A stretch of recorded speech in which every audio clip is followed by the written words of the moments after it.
guys. So I'm coming back to do the All That's Dark in Indiana series. When I was doing some research, I did find out some interesting things about the Greenbush Cemetery that I had talked about. And my youngest and I went and did kind of a mini paranormal investigation. We did uh, another cemetery in West Lafayette, and that was a really sad situation because that graveyard, I can't remember the name of the graveyard off the top of my head. Pierce Cemetery. That was really sad. The condition of that cemetery. Um, Things were kind of interesting when we did that. Um, in case you forget or I forget that I said anything about it in the 1830s. The cemetery, it was a French and Wiyah cemetery, and it had been dug up and moved, but we know they don't always get all the bodies right. Um, it wasn't far from where my youngest was living at the time. And uh, it was moved to its current location. Um, and of course, we went there, and we had some experiences. But I happened to come across this when it came to the Greenbush Cemetery, and another story also. And in case I didn't mention it, um, there were it's a pioneer cemetery, and there's a lot of Civil War uh, graves, including 13 soldiers who unalived um, due to a train wreck. They couldn't be identified on Halloween. So that would be the second time that there was a train wreck and people died on Halloween. Old Greenbush Cemetery in Lafayette, Indiana, is an unassuming place by day. But when the sun sets, the stories come alive. Locals whisper about the faceless woman, a ghost said to roam the cemetery's paths. She's described as wearing an old-fashioned dress, her pale form illuminated by the moonlight. But it's her face, or lack thereof, that leaves witnesses trembling. One night, Claire, a college student from nearby Purdue University, decided to explore the cemetery with friends. They had heard the stories and dismissed them as local folklore. But the laughter faded when Claire spotted movement near a cluster of older graves. At first, it was a faint outline, a woman in a long flowing dress. Claire squinted, convinced it was a trick of the light. The figure drifted closer, her movements eerily smooth, her dress appearing to float rather than sway. Claire's flashlight caught her full figure and her breath hitched. The woman had no face, just a blank, smooth surface where eyes and a mouth should have been. Claire's friends called out, but she couldn't respond. A wave of sadness hit her like a physical force. She fell to her knees, unable to look away, as the figure turned and slowly disappeared into the dark. The group fled the cemetery, dragging Claire with them. Days later, she couldn't shake the memory or the feelings. So, going on with the graves, ghouls, and body snatchers, I did, when it came to, let me turn this on. Sorry. Kind of need a really bright light to see. Anyway, Dr. Van Buskirk, I had talked about him before in the previous video. His daughter did write a book called Daughter Doctor. You can get that in a lot of different places. And I wanted to, since we're talking about ghouls and resurrectionists, a Mr. Alexander and his brother B.F. Mullen. It had something to do with Versailles, Indiana, and uh, Mullen's Bluff, and some things being found out there. They were Irish Americans, and they were serving in the Civil War, and they were doctors, but they are some pretty famous body snatchers. I'm gonna do more research on them because I kind of want to get out of the body snatchers thing. So probably in the next video, I'll do more research on those two. But they were brothers and they were very famous body snatchers. Um, Major John W. Gordon was another famous individual who was a soldier, a doctor, and he and his friend. There's actually a postcard of the bluff where they were running from being lynched. I guess because they were stealing bodies. But anyway, him and his buddy, Mr. Glass, I think it was Bill Glass. Anyway, um, so he was going in and snatching bodies, and he ended up being the Speaker of the House in Indiana, um, as well as a prosecuting attorney. Um, yeah, I'm sorry, John Glass. I'm looking down at my notes. Um, and there's a postcard of the bluff. So it seems when these doctors were doing all of these things, if they could get away with it, they wouldn't get prosecuted. Um, for the yeah. So let me see. Glass, the bluff. They jumped off to, yeah. They were lynched for stealing bodies. So okay. Um, I lose my spot when I don't, and I don't just want to read stuff aloud. So when it comes to New Albany, Indiana, some of the doctors were coming from Louisville to southern Indiana because Louisville or Kentucky had already started up their first anatomy act or some form of it. So the doctors were coming from Kentucky to Indiana to procure bodies, and they went to the town of New Albany. Apparently they had been going a lot in southern Indiana.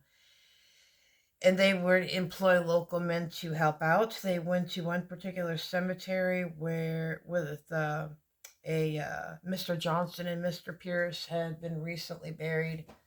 They, because of their suspicious behavior earlier in the day, the police and the family had been tipped off.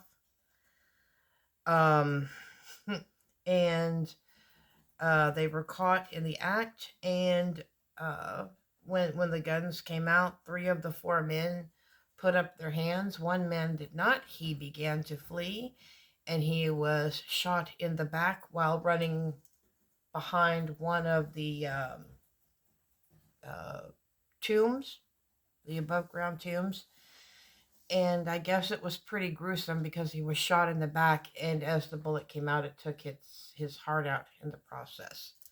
So there was no helping him out. I could make a joke, but I'm not going to. I'm going to be good. Anyway, another shooting happened at the Fishers Cemetery concerning a man, Hampton Wade West, because as I said in other videos, there were turf wars. These procured bodies would go $35 and up, and in the early 1900s, this was a big deal. That was a lot of money back then.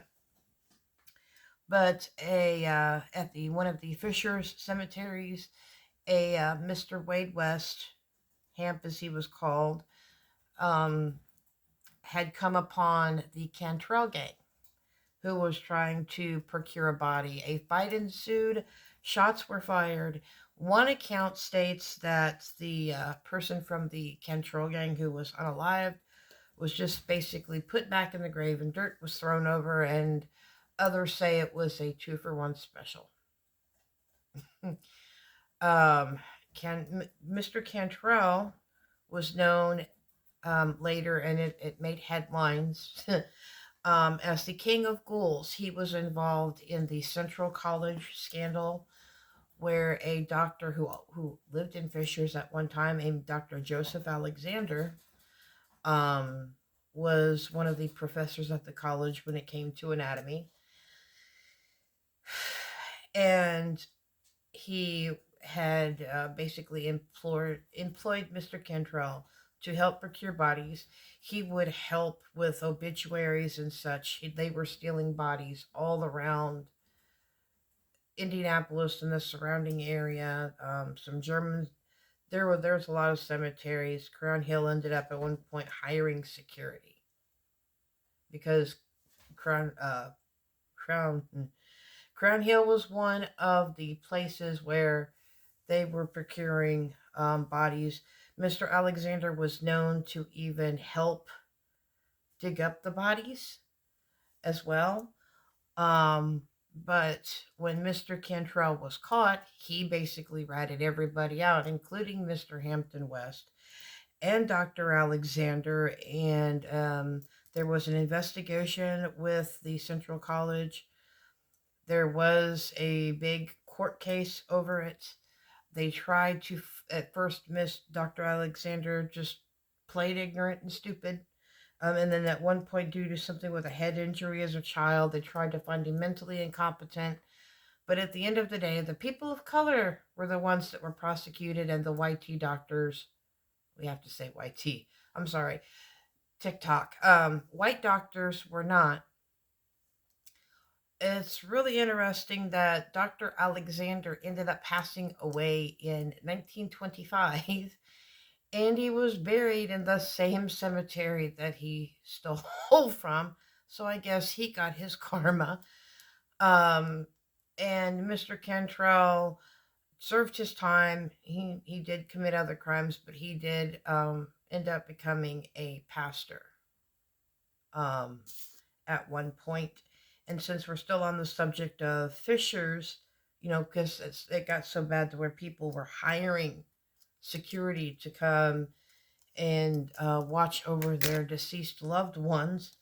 Um, but Mr. Fisher, the one who founded the town of Fishers, had become so upset because apparently his daughter had passed away the day of Mr. West's court case, that when he buried his daughter, he had dynamite put all around the coffin. Suppose that's how the story goes, to keep her from being procured. So, I also wanted to add, before I go into the next one, because the next one's even crazy in another video. There was a plot to steal the body of Abraham Lincoln, because at one point, Abraham Lincoln did live here in Indiana, and his body had been exhumed and then reburied. He did have other family members put in the tomb. And of course, we have this horrible habit in our state of digging up indigenous and Native American graves, Native American burial sites, and do some really weird stuff like steal bones. There was even a case of a woolly mammoth being dug up while building a road, and that's a whole nother video that I would like to go into. But while we were making our roads, oh yes, we were digging up indigenous graves and selling the bones. So anyway, guys, peace, love, and light. And I will be back later with hopefully the whole thing with Richard's riot. That's crazy. And because that man was born here in Indiana. So please like, comment, and subscribe, and we'll be back later. And so the soldier's name was John Gordon, who ended up becoming the Speaker of the House and a prosecutor. He was the second body snatcher to be buried at Crown Hill. So, Are you ready for a truly creepy ghost story? A story of body snatchers. And did you say body snatchers? Body snatchers. Body snatchers and ordinary disease. Let me be the first person to say, buckle up, Buttercup. It's a fucking climb. Am I embarrassed that I'm winded? Yes. This cemetery dates all the way back to the Civil War. It's still in use, though. Annapolis Journal once reported body snatching here. It said, Mr. George West buried his daughter here a few years ago. Then he bought a nice plot. He came here to dig up his daughter, Miss Emma, who died of ordinary disease, found the coffin upside down and empty in its box. Body snatchers. Okay, so the story goes that if you go up the stairs and count all 100 and get the correct number, when you get to the top, the gravekeeper will appear to you. Coffee, coffee, coffee. He's gonna show you how you're gonna unalive. Count the stairs on your way down. If you get the same number when you come back down counting, that means the prophecy will come true. 91, 92, 93, 90. Would you come here? Would you come here at night? I dare you. Somebody dare me.